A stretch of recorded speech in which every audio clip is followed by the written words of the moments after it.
Latest news ਸਭ ਤੋਂ ਪਹਿਲਾਂ ਆਪਣੇ ਫੋਨ ਤੇ ਦੇਖਣ ਲਈ ਸਾਡਾ ਚੈਨਲ ਸਬਸਕ੍ਰਾਈਬ ਕਰੋ ਅਤੇ ਨੋਟੀਫਿਕੇਸ਼ਨ ਦੇ ਲਈ ਬੈਲ ਆਈਕਨ ਜ਼ਰੂਰ ਦਬਾਓ। ਦੋਸਤੋ ਇਸ ਵਕਤ ਇੰਟਰਨੈਸ਼ਨਲ ਸਟੂਡੈਂਟਸ ਦਾ ਮਾਮਲਾ ਬਹੁਤ ਜ਼ਿਆਦਾ ਗਰਮਾਇਆ ਹੋਇਆ ਵਾ। ਕਿਤੇ ਉਹਨਾਂ ਉੱਤੇ ਅਟੈਕ ਕੀਤੇ ਜਾ ਰਹੇ ਨੇ। ਸੂਰਜਦੀਪ ਦੀ ਅਸੀਂ ਗੱਲ ਕਰੀਏ ਤਾਂ ਦੁਪਹਿਰ ਦੇ ਤਿੱਖੜ ਦੁਪਹਿਰੇ 3 ਵਜੇ ਉਹਦੇ ਉੱਤੇ ਅਟੈਕ ਕੀਤਾ ਗਿਆ। ਰੋਬਰੀ ਦੀ ਘਟਨਾ ਕਰਨ ਦੀ ਕੋਸ਼ਿਸ਼ ਕੀਤੀ ਗਈ ਸੀ, ਲੁੱਟਖੋ ਕਰਨ ਦੀ ਕੋਸ਼ਿਸ਼ ਕੀਤੀ ਗਈ, ਜਿਸ ਦੌਰਾਨ ਉਸਨੇ ਸਾਹਮਣਾ ਕੀਤਾ ਤਾਂ ਉਸਨੂੰ ਸਟੈਪ ਕਰ ਦਿੱਤਾ ਗਿਆ, ਜਿਸ ਦੌਰਾਨ ਉਸਦੀ ਮੌਤ ਹੋ ਗਈ। ਉੱਥੇ ਦੂਜੇ ਪਾਸੇ ਘਟਨਾ ਜਿਹੜੀ ਦੂਜੀ ਸਾਹਮਣੇ ਆਈ ਉਹ ਹੈ ਮਿਸੀਸਾਗਾ ਦੇ ਮਾਲਟਨ ਦੇ ਵਿੱਚ, ਜਿੱਥੇ ਇੱਕ ਇੰਟਰਨੈਸ਼ਨਲ ਸਟੂਡੈਂਟ, ਇੱਕ ਸਿੱਖ ਇੰਟਰਨੈਸ਼ਨਲ ਸਟੂਡੈਂਟ ਜਦੋਂ ਰਾਤ ਨੂੰ 10 ਵਜੇ ਆਪਣੇ ਘਰ ਤੋਂ ਆਪਣੇ ਕੰਮ ਵੱਲ ਨੂੰ ਜਾ ਰਿਹਾ ਸੀ, ਬੱਸ ਸਟਾਪ ਦੇ ਕੋਲ ਜਾਂਦੇ ਜਾਂਦੇ ਉਸ ਉੱਤੇ ਏਅਰਗਨ ਦੇ ਨਾਲ ਅਟੈਕ ਕਰ ਦਿੱਤਾ ਗਿਆ। ਗੱਲ ਕਰ ਰਹੇ ਹਾਂ ਜੀ ਅਸੀਂ ਵਿਕਰਮ ਦੀ। ਵਿਕਰਮ ਆਪਣੇ ਘਰ ਤੋਂ ਆਪਣੇ ਕੰਮ ਨੂੰ ਨਿਕਲ ਰਿਹਾ ਸੀ। ਇੱਕ ਅਜਿਹਾ ਵਿਦਿਆਰਥੀ ਜਿਹੜਾ ਮਹਿਜ਼ 1.5 ਸਾਲ ਪਹਿਲਾਂ ਇੱਥੇ ਆਇਆ ਸੀ, ਆਪਣੇ ਸਿੱਧਾ ਕਾਲਜ ਜਾਂਦਾ ਸੀ, ਕਾਲਜ ਤੋਂ ਘਰ ਨੂੰ ਜਾਂ ਫਿਰ ਆਪਣੇ ਕੰਮ ਤੇ ਜਾਂਦਾ ਸੀ। ਕਿਸੇ ਨਾਲ ਕਦੇ ਕੋਈ ਲੜਾਈ ਨਹੀਂ ਹੋਈ। ਇਸ ਦੇ ਬਾਵਜੂਦ ਉਸ ਉੱਤੇ ਇਹ ਹਮਲਾ ਕੀਤਾ ਗਿਆ ਕਿ ਕੁਝ ਸ਼ਰਾਰਤੀ ਅਨਸਰ ਕੇਵਲ ਸ਼ਰਾਰਤ ਕਰਨ ਦੀ ਕੋਸ਼ਿਸ਼ ਕਰ ਰਹੇ ਸੀ ਜਾਂ ਜੋ ਵੀ ਸੀ, ਜਾਂ ਉਸਨੂੰ ਕੀ ਸੋਚ ਸਮਝ ਕੇ ਟਾਰਗੇਟ ਕੀਤਾ ਗਿਆ, ਇਸ ਦੇ ਬਾਰੇ ਵਿੱਚ ਅਜੇ ਜਾਣਕਾਰੀ ਨਹੀਂ ਮਿਲੀ ਹੈ। ਪਰ ਇਸ ਪੂਰੀ ਘਟਨਾ ਵਿੱਚ ਵਿਕਰਮ ਦੀ ਅੱਖ ਦੀ ਜਿਹੜੀ ਰੋਸ਼ਨੀ ਚਲੀ ਗਈ ਹੈ। ਅਜੇ ਡਾਕਟਰਸ ਵੀ ਇਸ ਬਾਰੇ ਪੂਰੀ ਤਰੀਕੇ ਨਾਲ ਖੁੱਲ੍ਹ ਕੇ ਕਹਿਣ ਨੂੰ ਤਿਆਰ ਨਹੀਂ ਹੈਗੇ ਕਿ ਉਸਦੀ ਰੋਸ਼ਨੀ ਜਿਹੜੀ ਆ ਉਹ ਕਦੋਂ ਤੱਕ ਵਾਪਸ ਆ ਸਕਦੀ ਹੈ। ਅਸੀਂ ਖੁਦ ਵਿਕਰਮ ਦੇ ਨਾਲ ਗੱਲ ਕੀਤੀ ਤੇ ਉਸਦੇ ਤਾਇਆ ਜੀ ਨਾਲ ਗੱਲ ਕੀਤੀ ਇਸ ਪੂਰੀ ਘਟਨਾ ਦੇ ਬਾਰੇ ਵਿੱਚ। ਕੁਝ ਦਿਨ ਪਹਿਲਾਂ ਮਾਲਟਨ ਦੇ ਵਿੱਚ ਇੱਕ ਹਾਦਸਾ ਹੋਇਆ ਸੀ, ਜਿਹਦੇ ਵਿੱਚ ਇੱਕ ਆਪਣੇ ਪੰਜਾਬੀ ਨੌਜਵਾਨ ਦੇ ਉੱਤੇ ਅਟੈਕ ਹੋਇਆ ਸੀਗਾ। ਸੋ ਸਾਡੇ ਨਾਲ ਖੁਦ ਵਿਕਟਿਮ ਵਿਕਰਮ ਜੀ ਸਾਡੇ ਨਾਲ ਮੌਜੂਦ ਨੇ, ਉਹਨਾਂ ਨਾਲ ਗੱਲ ਕਰਦੇ ਹਾਂ। ਵਿਕਰਮ ਜੀ, ਪਹਿਲਾਂ ਤਾਂ ਤੁਹਾਡਾ ਬਹੁਤ ਬਹੁਤ ਧੰਨਵਾਦ, ਤੁਸੀਂ ਸਾਨੂੰ ਸਮਾਂ ਦਿੱਤਾ। Thank you. ਵਿਕਰਮ, ਕਿੰਨਾ ਚਿਰ ਹੋ ਗਿਆ ਤੁਹਾਨੂੰ ਇੰਡੀਆ ਤੋਂ ਇੱਥੇ ਆਇਆ ਨੂੰ? ਮੈਨੂੰ ਤਕਰੀਬਨ ਮੈਂ ਜਨਵਰੀ 2019 ਚ ਆਇਆ ਸੀ, 1.5 ਸਾਲ ਦੇ ਕਰੀਬ ਹੋ ਗਿਆ। ਤੇ ਬੈਕ ਤੋਂ ਪਿੱਛੋਂ ਕਿੱਥੋਂ ਬਿਲੋਂਗ ਕਰਦੇ ਹੋ? ਮੈਂ ਕਪੂਰਥਲਾ ਤੋਂ, ਪੰਜਾਬ। ਕੀ ਐਜੂਕੇਸ਼ਨ ਸੀ ਬੈਕ ਤੋਂ? ਕੀ ਤੁਸੀਂ ਗ੍ਰੈਜੂਏਸ਼ਨ ਜਾਂ +2 ਕੀ ਕਰਕੇ ਆਏ ਹੋ? 12 +2 +2 ਕਰਕੇ ਆਏ ਹੋ। ਤੇ ਉਸ ਤੋਂ ਬਾਅਦ ਤੁਸੀਂ ਇੱਥੇ ਕਿਹੜੀ ਯੂਨੀਵਰਸਿਟੀ ਜਾਂ ਕਾਲਜ 'ਚ ਐਡਮਿਸ਼ਨ ਲਈ? ਮੈਂ ਸੇਂਟ ਕਲੇਅਰ, ਉੱਥੇ ਬਿਜ਼ਨਸ ਡਿਪਲੋਮਾ 2 ਇਅਰਸ ਉਹ ਕਰ ਰਿਹਾ। ਫੈਮਿਲੀ 'ਚ ਬੈਕ ਤੇ ਤੁਹਾਡੇ ਕੌਣ ਕੌਣ ਹੈ? ਮੇਰੇ ਫਾਦਰ, ਮਦਰ, ਮੇਰੀ ਸਿਸਟਰ। ਤੁਸੀਂ ਦੱਸਿਆ ਕਿ ਇੱਥੇ ਆਏ ਨੂੰ ਆਲਮੋਸਟ 1.5 ਸਾਲ ਤੁਹਾਡਾ ਹੋਣ ਵਾਲਾ ਹੈ। ਸੋ 1.5 ਸਾਲ ਦੇ ਵਿੱਚ ਕੈਨੇਡਾ ਦੇ ਵਿੱਚ ਤੁਹਾਡਾ ਐਕਸਪੀਰੀਅੰਸ ਕਿਵੇਂ ਦਾ ਰਿਹਾ? ਪਹਿਲਾਂ ਜਿਵੇਂ ਇਸ ਇਨਸੀਡੈਂਟ ਤੋਂ ਪਹਿਲਾਂ ਦੀ ਗੱਲ ਕਰੀਏ, ਕਿਵੇਂ ਲੱਗਦਾ ਸੀ ਕੈਨੇਡਾ? ਵਧੀਆ, ਹਾਲੇ ਵੀ ਕੁਝ ਮਾੜਾ ਨਹੀਂ। ਹਰੇਕ ਥਾਂ ਮਾੜੇ ਲੋਕੀ ਤਾਂ ਹੁੰਦੇ ਹੀ ਆ, ਬਟ ਚਲੋ ਬਾਕੀ ਸਭ ਠੀਕ ਆ। ਬਿਲਕੁਲ, ਜਿਵੇਂ ਤੁਸੀਂ ਗੱਲ ਕੀਤੀ ਹੈ ਕਿ ਹਰ ਥਾਂ ਕੁਝ ਮਾੜੇ ਲੋਕ ਜ਼ਰੂਰ ਹੁੰਦੇ ਆ। 1.5 ਸਾਲ ਦੇ ਵਿੱਚ ਤੁਸੀਂ ਕਦੇ ਐਦਾਂ ਸੋਚਿਆ ਸੀ ਜਾਂ ਕਦੇ ਤੁਹਾਡੇ ਨਾਲ ਐਦਾਂ ਕਦੇ ਕੋਈ ਇਨਸੀਡੈਂਟ ਹੋਇਆ ਕਿ ਜਿਵੇਂ ਟਰਬਨ ਕਰਕੇ ਜਾਂ ਬੀਅਰਡ ਕਰਕੇ ਕਦੇ ਕਿਸੇ ਨੇ ਕੋਈ ਰੇਸਿਸਟ ਅਟੈਕ ਕੀਤਾ ਹੋਵੇ ਜਾਂ ਕੋਈ ਐਵੇਂ ਦੀ ਕੋਈ ਗੱਲ ਤੁਹਾਨੂੰ ਕਹੀ ਹੋਵੇ? ਨਹੀਂ, ਕਦੀ ਨਹੀਂ, ਇੱਦਾਂ ਕੁਝ ਨਹੀਂ ਇੱਦਾਂ ਦਾ ਫੀਲ ਹੋਇਆ ਅਜੇ ਤੱਕ। ਕੋਈ ਦਿਖ ਨੂੰ ਲੈ ਕੇ ਕਦੇ ਕੁਝ ਨਹੀਂ ਹੋਇਆ? ਨਹੀਂ। ਕਾਲਜ ਜਾਂ ਯੂਨੀਵਰਸਿਟੀ ਜਿੱਥੇ ਪੜ੍ਹਦੇ ਸੀ ਉੱਥੇ ਨਾਲ ਦੇ ਸਟੂਡੈਂਟਸ ਨੇ ਕਦੇ ਕੁਝ ਨਹੀਂ ਕਿਹਾ? ਨਹੀਂ ਨਹੀਂ ਨਹੀਂ, ਕੰਮ ਕਦੀ ਤੇ ਕੁਝ ਨਹੀਂ, ਕਦੀ ਕੰਮ ਤੇ ਵੀ ਨਹੀਂ ਕੁਝ ਨਾ। ਜਿੱਦਣ ਇਹ ਇਨਸੀਡੈਂਟ ਹੋਇਆ ਤੁਸੀਂ ਕਦੇ ਫੀਲ ਕੀਤਾ ਸੀ ਵੀ ਤੁਹਾਨੂੰ ਪਿੱਛੇ ਕਦੇ ਕੋਈ ਫੋਲੋ ਕਰ ਰਿਹਾ? ਕਦੇ ਇਹ ਚੀਜ਼ਾਂ ਮਹਿਸੂਸ ਕੀਤੀ? ਨਹੀਂ, ਕਿਉਂਕਿ ਮੈਂ ਹਾਲੇ ਜ਼ਿਆਦਾ ਘਰ ਦੇ ਦੂਰ ਵੀ ਨਹੀਂ ਸੀਗਾ। ਸੋ ਕੋਈ ਸੀਗਾ ਵੀ ਮੈਂ ਕਦੀ ਉੱਦਾਂ ਵੀ ਕੰਮ ਤੇ ਜਾਓ, ਕਦੀ ਕੋਈ ਦੇਖਿਆ ਨਹੀਂ ਕੋਈ ਮੈਨੂੰ ਫੋਲੋ ਕਰਦਾ ਹੋਵੇ, ਹੈ ਨਾ, ਕੋਈ ਸੇਮ ਪਰਸਨ ਸਾਨੂੰ ਰੂਟ ਤੇ ਦਿਖਦਾ ਹੋਵੇ ਕੰਮ ਤੇ। ਨਹੀਂ, ਕਦੀ ਨਹੀਂ ਇੱਦਾਂ। ਸਮਟਾਈਮਸ ਐਦਾਂ ਹੁੰਦਾ ਕਿ ਅਸੀਂ ਈਅਰਫੋਨਸ ਲਗਾਏ ਹੁੰਦੇ ਆ, ਸਾਨੂੰ ਪਤਾ ਨਹੀਂ ਲੱਗਦਾ। ਘਟਨਾ ਵਾਲੇ ਦਿਨ ਦੀ ਗੱਲ ਕਰੀਏ ਤਾਂ ਤੁਸੀਂ ਇੰਨੀ ਰਾਤ ਨੂੰ ਕਿੱਥੇ ਜਾ ਰਹੇ ਸੀ? ਮੈਂ ਆਪਣੇ ਕੰਮ ਤੇ ਜਾ ਰਿਹਾ ਸੀ, ਨਾਰਥ ਯਾਰਕ। ਰਾਤ ਦੀ ਸ਼ਿਫਟ ਸੀ ਮੇਰੀ 12 ਵਜੇ ਦੀ, ਉੱਧਰ ਜਾ ਰਿਹਾ ਸੀ। ਕੋਵਿਡ ਦੌਰਾਨ ਤਾਂ ਵੈਸੇ ਵੀ ਕੰਮਕਾਰ ਬਹੁਤ ਘਟ ਗਏ ਸੀ, ਉਦੋਂ ਵੀ ਕੰਮ ਤੇ ਜਾਂਦੇ ਸੀ ਜਾਂ ਇਹ? ਮੈਂ ਉਦੋਂ ਨਹੀਂ ਗਿਆ ਕੰਮ ਤੇ ਕੋਵਿਡ ਦੌਰਾਨ। ਹੁਣ ਮੈਨੂੰ ਕਾਲਜ ਤੋਂ 6 ਵੀਕ ਦੀਆਂ ਛੁੱਟੀਆਂ ਸੀ, ਸੋ ਘਰੇ ਸੀ। ਮੈਂ ਕਿਹਾ ਲਾਈਕ ਕੰਮ ਤੇ ਚੱਲ ਜਾਂਦੇ, ਕਿਉਂਕਿ ਹੁਣ ਕੋਵਿਡ ਵੀ ਚਲੋ ਵਾਹਿਗੁਰੂ ਦੀ ਮਿਹਰ ਕਿ ਥੋੜਾ ਘੱਟ ਹੋ ਰਿਹਾ ਇੱਥੇ। ਸੋ ਮੈਂ ਕਿਹਾ ਕਿ ਚਲੋ ਬਾਹਰ ਚਲੇ ਜਾਂਦੇ, ਕੰਮ ਕੁਮ ਥੋੜਾ ਕਰ ਲਈਏ। ਮਤਲਬ ਇਹ ਨਹੀਂ ਹੈ ਕਿ ਫਸਟ ਟਾਈਮ ਤੁਸੀਂ ਕੰਮ ਲਈ ਜਾਂ ਕੰਮ ਦੀ ਭਾਲ ਲਈ ਨਿਕਲੇ ਸੀ, ਪਹਿਲਾਂ ਵੀ ਤੁਸੀਂ ਕੰਮ ਤੇ ਜਾਂਦੇ ਰਹੇ? ਪਹਿਲਾਂ ਵੀ ਮੈਂ ਇਸੇ ਲਾਈਕ ਜਿੱਥੇ ਜਾ ਰਿਹਾ ਸੀ ਹੁਣ ਕੰਪਨੀ ਦੇ ਵਿੱਚ, ਇੱਥੇ ਕੰਮ ਕਰਦਾ ਸੀ। ਕੋਵਿਡ ਕਰਕੇ ਬੰਦ ਕਰਤਾ ਸੀ ਕਰਨਾ, ਸੋ ਹੁਣ ਦੁਬਾਰਾ ਫੇਰ ਸਟਾਰਟ ਕੀਤਾ ਸੀ। ਜਿੱਦਣ ਘਟਨਾ ਹੋਈ ਤੁਹਾਡੇ ਨਾਲ ਕੀ ਕੋਈ ਲੁੱਟ ਖੋਹ ਦੀ ਕੋਸ਼ਿਸ਼ ਕੀਤੀ ਗਈ ਜਾਂ ਇਹ ਜਸਟ ਸਡਨ ਇੱਕਦਮ ਹੋ ਗਿਆ, ਪਤਾ ਹੀ ਨਹੀਂ ਲੱਗਿਆ? ਸਡਨ ਹੀ ਇੱਕਦਮ, ਕੋਈ ਲੁੱਟ ਖੋਹ ਨਹੀਂ। ਕਾਰ ਦੇ ਵਿੱਚ ਸੀ, ਕਾਰ ਦੇ ਵਿੱਚ ਉਹਨਾਂ ਨੇ ਥਰੋ ਕੀਤਾ ਮੇਰੇ ਉੱਤੇ ਤੇ ਚਲੇ ਗਏ। ਪਹਿਲਾਂ ਉਹਨਾਂ ਨੇ ਕੀ ਸੁਣਨ ਚ ਆਇਆ ਕਿ ਤੁਹਾਡੀ ਪਹਿਲਾਂ ਲੱਤ ਦੇ ਉੱਤੇ ਉਹਨਾਂ ਨੇ ਨਿਸ਼ਾਨਾ ਲਗਾ ਦਿੱਤਾ ਸੀ? ਉਹ ਜਿੱਦਾਂ ਮੇਰੀ ਪਹਿਲਾਂ ਲੈਫਟ ਲੈਗ ਦੇ ਉੱਤੇ, ਪਹਿਲਾਂ ਇੱਥੇ ਨੀ ਦੇ ਕੋਲ ਇੱਥੇ ਲੱਗਾ। ਦੈਨ ਮੈਂ ਜਿੱਦਾਂ ਮੁੜਿਆ ਪਿੱਛੇ ਦੇਖਣ ਨੂੰ ਕਿ ਕੌਣ ਆਇਆ ਕੀ ਆ, ਉਦੋਂ ਮੇਰੇ ਦੂਜਾ ਇੱਥੇ ਲੱਗ ਗਿਆ। ਤੇ ਉਸ ਟਾਈਮ ਕੋਈ ਆਲੇ ਦੁਆਲੇ ਕੋਈ ਹੋਰ ਹੈਗਾ ਸੀ? ਜਿਵੇਂ ਮੋਸਟਲੀ ਜਿਵੇਂ 10 ਵਜੇ ਦਾ ਤੁਸੀਂ ਦੱਸ ਰਹੇ ਹੋ ਟਾਈਮ ਸੀਗਾ ਅਰਾਊਂਡ, ਜਿਵੇਂ ਲੋਕੀ ਵਾਕ ਤੇ ਨਿਕਲੇ ਹੁੰਦੇ ਆ, ਕੋਈ ਐਵੇਂ ਸੀਗਾ ਕੋਈ? ਮੇਰੇ ਲਾਈਕ ਕੁਛ ਸੀਗਾ ਤਾਂ ਨਹੀਂ ਉੱਦਾਂ, ਵੈਸੇ ਮੈਂ ਦੇਖਿਆ ਨਹੀਂ ਕੋਈ ਵੀ ਹੋਵੇ। ਬਾਕੀ ਮੈਂ ਕਹਾਂ ਵੀ ਜ਼ਿਆਦਾ ਗੌਰ ਵੀ ਨਹੀਂ ਕੀਤਾ, ਕਿਉਂਕਿ ਜਿੱਦਾਂ ਹੀ ਮੇਰੇ ਲੱਗੀ ਮੈਂ ਫਟਾਫਟ ਘਰ ਨੂੰ ਜਾ ਗਿਆ। ਤੁਸੀਂ ਖੁਦ ਆ ਗਏ ਸੀ ਜਾਂ ਉੱਥੇ ਕਿਸੇ ਨੇ ਤੁਹਾਡੀ ਹੈਲਪ ਵਗੈਰਾ ਵੀ ਕੀਤੀ? ਨਹੀਂ, ਮੈਂ ਖੁਦ ਹੀ ਆ ਗਿਆ ਘਰੇ, ਕਿਉਂਕਿ ਜ਼ਿਆਦਾ ਦੂਰ ਨਹੀਂ ਸੀ ਘਰ ਤੋਂ। ਕਿੰਨਾ ਕੁ ਉਸ ਟਾਈਮ ਤੁਹਾਨੂੰ ਕੀ ਫੀਲ ਹੋਇਆ ਜਦੋਂ ਤੁਹਾਡੇ ਤੇ ਅਟੈਕ ਕੀਤਾ, ਕਿ ਤੁਹਾਡੇ ਕੀ ਲੱਗਿਆ ਜਾਂ ਕੁਝ ਫੀਲ ਹੋਇਆ? ਕੁਛ ਨਹੀਂ ਫੀਲ ਹੋਇਆ ਜਿੰਨੀ ਦੇਰ ਤੱਕ ਘਰੇ ਆ ਕੇ ਮੈਨੂੰ ਮੇਰੇ ਤਾਇਆ ਜੀ ਨੇ ਦੱਸਿਆ ਨਹੀਂ ਕਿ ਤੇਰੀ ਅੱਖ ਦਾ ਚਸ਼ਮਾ ਟੁੱਟ ਗਿਆ, ਖੂਨ ਸੀਗਾ ਸਾਰਾ ਅੱਖ 'ਤੇ। ਮੈਨੂੰ ਉਦੋਂ ਤੱਕ ਕੋਈ ਫੀਲ ਨਹੀਂ ਸੀਗਾ। ਓਕੇ। ਉਹਨਾਂ ਨੇ ਆ ਕੇ ਦੱਸਿਆ ਮੈਨੂੰ ਕਿ ਇੱਦਾਂ ਤੇਰੇ ਲੱਗੀ ਆ। ਗੱਡੀ 'ਚ ਬਾਹਰ ਵੀ ਉਹ ਨਿਕਲੇ ਸੀ ਜਾਂ ਅੰਦਰ ਹੀ ਬੈਠੇ ਰਹੇ? ਅੰਦਰ ਹੀ ਬੈਠੇ ਰਹੇ। ਕੁਝ ਪਤਾ ਕਿੰਨੇ ਕੁ ਲੋਕ ਸੀਗੇ? ਨਹੀਂ, ਸਿਰਫ ਮੈਂ ਇੰਨਾ ਦੇਖਿਆ ਕਿ ਗੱਡੀ ਸਿਡਾਨ ਸੀ, ਹੋਰ ਨਹੀਂ ਕੁਛ ਵੀ ਮੈਨੂੰ ਕੋਈ ਪਤਾ। ਆਵਾਜ਼ ਤੋਂ ਕੁਝ ਲੱਗਿਆ ਹੋਵੇ ਕਿ ਕੋਈ ਆਵਾਜ਼ ਤੋਂ ਤੁਹਾਨੂੰ ਲੱਗਿਆ ਹੋਵੇ ਕਿ ਇੱਧਰਲੇ ਨੇ ਆਵਾਜ਼ ਤੋਂ, ਜਾਂ ਫਿਰ ਆਪਣੇ ਕੋਈ ਹੋ ਸਕਦੇ ਆ, ਜਿਵੇਂ ਕਈ ਵਾਰੀ ਆਪਾਂ ਨੂੰ ਐਕਸੈਂਟ ਤੋਂ ਪਤਾ ਲੱਗ ਜਾਂਦਾ ਹੈ ਕੌਣ ਹੋ ਸਕਦਾ? ਇੱਦਾਂ ਦਾ ਕੁਛ ਨਹੀਂ। ਦੂਜਾ ਮੇਰੇ ਹੇਅਰ ਪਲੱਗਸ ਵੀ ਸੀਗੇ, ਕਿਉਂਕਿ ਮੈਂ ਮੋਸਟਲੀ ਜਦੋਂ ਜਾਂਦਾ ਕੰਮ ਤੇ ਉਦੋਂ ਇੰਡੀਆ ਕਾਲ ਕਰਦਾ ਹੁੰਦਾ ਪੇਰੈਂਟਸ ਨੂੰ, ਸੋ ਮੇਰੇ ਹੇਅਰ ਪਲੱਗ ਸੀ ਔਨ, ਪਤਾ ਨਹੀਂ ਲੱਗਾ ਮੈਨੂੰ ਕੌਣ ਉਸ ਸੀ। ਟਾਈਮ ਵੀ ਤੁਸੀਂ ਘਰਦਿਆਂ ਨਾਲ ਗੱਲ ਕਰਦੇ ਜਾ ਰਹੇ ਸੀ? ਨਹੀਂ, ਮੈਂ ਲਾਈਕ ਏਅਰ ਮਤਲਬ ਜਿੱਦਾਂ ਦੂਰ ਨਹੀਂ ਸੀ ਜ਼ਿਆਦਾ, ਸੋ ਘਰੋਂ ਨਿਕਲ ਗਈ, ਏਅਰ ਪਲੱਗ ਲਾਏ ਤੇ ਮੈਂ ਫੋਨ ਕਰਨ ਹੀ ਲੱਗਾ ਸੀ ਘਰਦਿਆਂ ਨੂੰ, ਤਾਂ ਨਾਲ ਹੀ ਇੱਦਾਂ ਹੋ ਗਿਆ। ਹਨੇਰਾ ਕਿੰਨਾ ਕੁ ਸੀ ਉਸ ਟਾਈਮ? ਕਿਉਂਕਿ ਮੈਂ ਦੇਖ ਰਹੀ ਹਾਂ ਵੀ ਫਿਰ ਵੀ ਲੋਕੇਸ਼ਨ ਠੀਕ ਹੈਗੀ ਆ ਕਿ ਸਟਰੀਟ ਲਾਈਟਸ ਵੀ ਲੱਗੀਆਂ ਹੋਈਆਂ ਨੇ, ਉਸ ਟਾਈਮ ਹਨੇਰਾ ਕਿੰਨਾ ਕੁ ਸੀਗਾ? ਹਨੇਰਾ ਪੂਰਾ ਸੀ। ਸਟਰੀਟ ਲਾਈਟ ਤਾਂ ਹੈਗੀਆਂ ਪਰ ਪੇੜ ਵੀ ਆ, ਤੇ ਉਹਨਾਂ ਦੀ ਜਦੋਂ ਇੱਥੇ ਮੋੜ ਦੇ ਉੱਥੇ ਛਾਂ ਸੀਗੀ ਪੇੜਾਂ ਦੀ ਕਾਫੀ। ਤੇ ਉਹਨਾਂ ਨੇ ਇੱਕਦਮ ਰੁਕੇ ਵੀ ਜਾਂ ਫਿਰ ਇੱਕਦਮ ਹੀ ਭੱਜ ਕੇ ਬਸ ਤੁਹਾਡੇ ਤੇ ਅਟੈਕ ਕੀਤਾ ਤੇ ਨਾਲ ਹੀ ਭੱਜ ਗਏ? ਮਤਲਬ ਗੱਡੀ ਰੁਕੀ ਨਹੀਂ, ਸਲੋ ਹੋਈ ਗੱਡੀ, ਜਿੱਦਾਂ ਹੀ ਅਟੈਕ ਕੀਤਾ ਨਾਲ ਹੀ ਚਲੇ ਗਏ। ਮਤਲਬ ਕਿ ਸੋਚ ਸਮਝ ਕੇ ਉਹਨਾਂ ਨੇ ਕੀਤਾ ਆ, ਕਿਉਂਕਿ ਪਹਿਲਾਂ ਜੇ ਤੁਸੀਂ ਦੇਖ ਸਕਦੇ ਹੋ ਇੱਕ ਦੋ ਵਾਰੀ ਉਹਨਾਂ ਨੇ ਦੇਖਿਆ ਹੋਣਾ ਕਿ ਤੁਸੀਂ ਇਸ ਟਾਈਮ ਲੰਘਦੇ ਹੋ ਤਾਂ ਉਹਨਾਂ ਨੇ ਨਿਸ਼ਾਨਾ ਬਣਾਇਆ। ਕੋਈ ਹੈ ਦਿਮਾਗ 'ਚ ਜੀ ਕੋਈ ਆਈਡੀਆ? ਮੈਂ ਨਹੀਂ ਕਦੀ ਇੱਦਾਂ ਕੋਈ ਕਿਸੇ ਨੇ ਮੇਰੇ ਤੇ ਕਦੀ ਗੌਰ ਕੀਤਾ ਹੋਵੇ। I don't think so. ਤੇ ਉਸ ਤੋਂ ਬਾਅਦ ਜਦੋਂ ਤੁਹਾਡੇ ਨਾਲ ਇਨਸੀਡੈਂਟ ਹੋਇਆ ਫਿਰ ਉਸ ਤੋਂ ਬਾਅਦ ਤੁਹਾਨੂੰ ਹਸਪੀਟਲ ਕੌਣ ਲੈ ਕੇ ਗਿਆ? ਕੀ ਉਸ ਤੋਂ ਬਾਅਦ ਇੱਕਦਮ ਕੁਇਕ ਰਿਐਕਸ਼ਨ ਕੀ ਸੀਗਾ? ਜਿੱਦਾਂ ਹੀ ਘਰੇ ਆਇਆ, ਸੋ ਮੇਰੇ ਤਾਇਆ ਜੀ ਹੁਣੀ ਜਾਂ ਮੇਰੇ ਇੱਥੇ ਜਿਹੜੇ ਕਜ਼ਨਸ ਆ, ਉਹਨਾਂ ਨੇ ਪੁਲਿਸ ਨੂੰ ਤੇ ਐਂਬੂਲੈਂਸ ਕਾਲ ਕਰਤਾ ਸੀ। ਫਿਰ ਐਂਬੂਲੈਂਸ ਮੈਨੂੰ ਹਸਪੀਟਲ ਲੈ ਕੇ ਗਈ। ਤੇ ਉੱਥੇ ਫਿਰ ਡਾਕਟਰਸ ਨੇ ਪੂਰਾ ਟਰੀਟ ਕੀਤਾ? ਕਿੰਨੇ ਦਿਨ ਤੁਹਾਨੂੰ ਹਸਪੀਟਲ ਰਹਿਣਾ ਪਿਆ? ਹਸਪੀਟਲ ਤਾਂ ਮੈਨੂੰ ਨਹੀਂ ਰਹਿਣਾ ਪਿਆ ਕੋਈ ਵੀ ਦਿਨ, ਸਿਰਫ 2 ਘੰਟੇ ਦੀ ਸਰਜਰੀ, ਬਾਕੀ ਔਨ ਕਾਲ ਸੀਗਾ ਡਾਕਟਰ ਆਇਆ, ਸਰਜਰੀ ਕੀਤੀ, ਡੈਟਸ ਇਟ। ਕਿ ਪੁਲਿਸ ਨੂੰ ਜੀ ਇੱਥੋਂ ਇਟੋਬਿਕ ਹਸਪੀਟਲ ਗਏ, ਉੱਥੇ ਉਹਨਾਂ ਕੋਲ ਔਨ ਕਾਲ ਸਰਜਨ ਹੈ ਨਹੀਂ ਸੀ ਕੋਈ। ਫਿਰ ਬਰੰਪਟਨ ਹਸਪੀਟਲ ਲੱਗੇ ਸਿਵਿਕ, ਫਿਰ ਉੱਥੇ ਸਰਜਨ ਸੀ, ਫਿਰ ਉਹ ਆਇਆ, 2 ਘੰਟੇ ਦਾ ਆਪਰੇਸ਼ਨ ਦੇਣ। ਫੈਮਿਲੀ ਨੂੰ ਪਿੱਛੇ ਫਿਰ ਕਿਹਨੇ ਦੱਸਿਆ? ਮੇਰੇ ਤਾਇਆ ਜੀ ਨੇ। ਤੇ ਉਹਨਾਂ ਦਾ ਕੀ ਰਿਐਕਸ਼ਨ ਸੀ?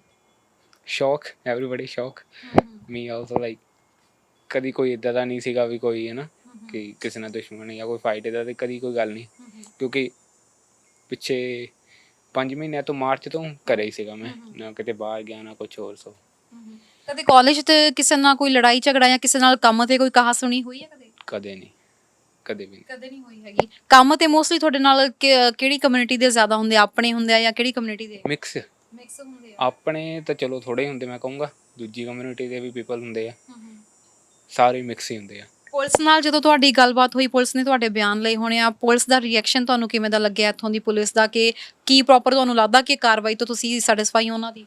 ਹਾਂਜੀ, ਕਿਉਂਕਿ ਪਹਿਲਾਂ ਤਾਂ 911 ਜਿਹੜੇ ਐਮਰਜੈਂਸੀ ਉਹ ਆਏ ਸੀ, ਮੁੜ ਕੇ ਬਾਅਦ ਵਿੱਚ ਉਹਨਾਂ ਨੇ ਕਿਹਾ ਕਿ ਡਿਟੈਕਟਿਵ ਆਉਣਗੇ, ਫਿਰ ਡਿਟੈਕਟਿਵ ਨੇ ਅਗਲੇ ਦਿਨ ਹੀ ਆ ਗਏ ਸੀ। ਸੋ ਐਨਸਥੀਸੀਆ ਕਰਕੇ ਥੋੜ੍ਹਾ ਜਿਹਾ ਮੈਂ ਠੀਕ ਨਹੀਂ ਫੀਲ ਕਰਦਾ। ਫਿਰ ਉਹ ਤੋਂ ਅਗਲੇ ਦਿਨ ਨੈਕਸਟ ਡੇ ਉਹਨਾਂ ਨਾਲ ਇੰਟਰਵਿਊ ਸੀ, ਉਹ ਆ ਗਏ, ਠੀਕ ਸੀ ਸਾਰਾ ਕੁਝ ਜੀ। ਤੇ ਤੁਸੀਂ ਸਾਰੀ ਸਿਚੁਏਸ਼ਨ ਦੱਸੀ, ਹੁਣ ਤੱਕ ਕੁਝ ਪਤਾ ਲੱਗਿਆ ਵੀ ਕੌਣ ਸੀਗੇ ਉਹ ਜਿਨ੍ਹਾਂ ਨੇ ਅਟੈਕ ਕੀਤਾ ਸੀ, ਜਾਂ ਕੋਈ ਗੱਡੀ ਅਜੇ ਤੱਕ ਕੋਈ ਟਰੇਸ ਹੋਈ ਹੋਵੇ? ਨਹੀਂ, ਹਲੇ ਤੱਕ ਕੁਛ ਨਹੀਂ। ਸਰਕਾਰ ਨਾਲ ਕੋਈ ਗੱਲ ਹੋਈ ਆ? ਜੋ ਇਸ ਵਕਤ ਇਨਸੀਡੈਂਟ ਹੋਇਆ, ਇੱਕ ਸਿਕਿਉਰਿਟੀ ਜਿਹੜੀ ਸਾਡੀ ਆ ਉਹ ਸਰਕਾਰ ਦੀ ਵੀ ਜ਼ਿੰਮੇਵਾਰੀ ਬਣਦੀ ਆ, ਕਿਉਂਕਿ ਇੱਥੇ ਜੇ ਅਸੀਂ ਘੁੰਮਦੇ ਆ ਜਾਂ ਇੱਥੇ ਇੰਨੇ ਪੈਸੇ ਲਗਾ ਕੇ ਇੰਨੀਆਂ ਲੱਖਾਂ ਡਾਲਰ ਇੱਥੇ ਖਰਚ ਕਰਕੇ ਅਸੀਂ ਪਹੁੰਚ ਰਹੇ ਹਾਂ, ਸੋ ਸਰਕਾਰ ਦੀ ਵੀ ਇੱਕ ਡਿਊਟੀ ਬਣਦੀ ਆ ਕਿ ਪਬਲਿਕ ਸਿਕਿਉਰਿਟੀ ਹੋਣੀ ਜ਼ਰੂਰੀ ਆ। ਕੋਈ ਸਰਕਾਰ ਤੋਂ ਕੋਈ ਮੁਆਵਜ਼ੇ ਦੀ ਗੱਲ ਹੋਈ ਹੋਵੇ, ਕੋਈ ਕੁਝ ਹੈ? ਨਹੀਂ, ਕੋਈ ਨਹੀਂ। ਤੁਸੀਂ ਕੋਈ ਡਿਮਾਂਡ ਕੀਤੀ? ਨਹੀਂ।